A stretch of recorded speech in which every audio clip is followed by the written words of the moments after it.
Panalangin sa Nevina sa ina ng laging saklolo. Mahal na ina ng laging saklolo, buhat sa krus ibinigay ka sa amin ni Jesus upang maging ina namin. Ikaw ang pinakamabait, pinakamasintahin sa lahat ng mga ina.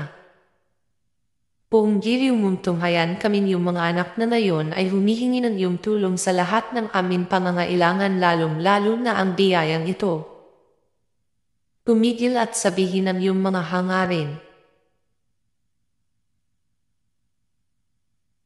Noong ikaw ay nasa lupa, minamahal na ina, ikaw ay buong pusong nakiramay sa paghihirap ng iyong anak. Sa tulong ng iyong pananalig at pagtitiwala sa makaamang pagmamahal ng Diyos, tinanggap mo ang kanyang mahiwagang kalooban. Mayroon din kaming mga krus at mga tiisin sa buhay. Kung minsan ang mga ito ay parang hindi na namin kayang pasanin. Pinakakamahal na ina, bahaginan mo kami ng iyong malaking pagtitiwala sa Diyos. Ipaunawa mo na walang katapusan ang pagmamahal ng Diyos sa amin, at tinutugon niya ang lahat ang aming mga panalangin sa paraang makabubuti sa amin. Palakasin mo ang aming loob sa pagpapasa ng krus tulad ng iyong banal na anak. Tulungan mong maunawaan namin na sinumang nakikibahagi sa krus ni Kristo ay tiyak na makakabahagi rin ng kanyang muling pagkabuhay.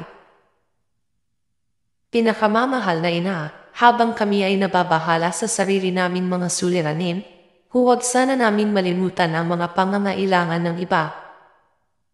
Mahal na mahal mo sila, tulungan mong maging ganito rin ang aming pagmamahal sa kanila. Samantalang idinadalangin namin ang aming mga adhikain at mga adhikain ng lahat ng naririto ngayon.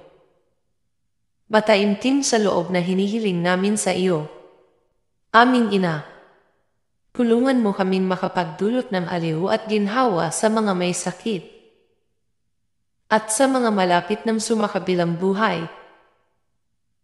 Magpahilam ng sugat ng mga pusong wasak, magpagaan ng tinitiis ng mga inaapi, at turuan ng katarungan ng mga sa kanila'y nang-aapi, at ibalik sa Diyos ang lahat ng mga nagkasala sa Kanya. Pinakamamahal na ina, tulungan mo kaming umiwas sa kasalanan na naglalayo sa amin sa aming Ama sa langit at sa isa't isa.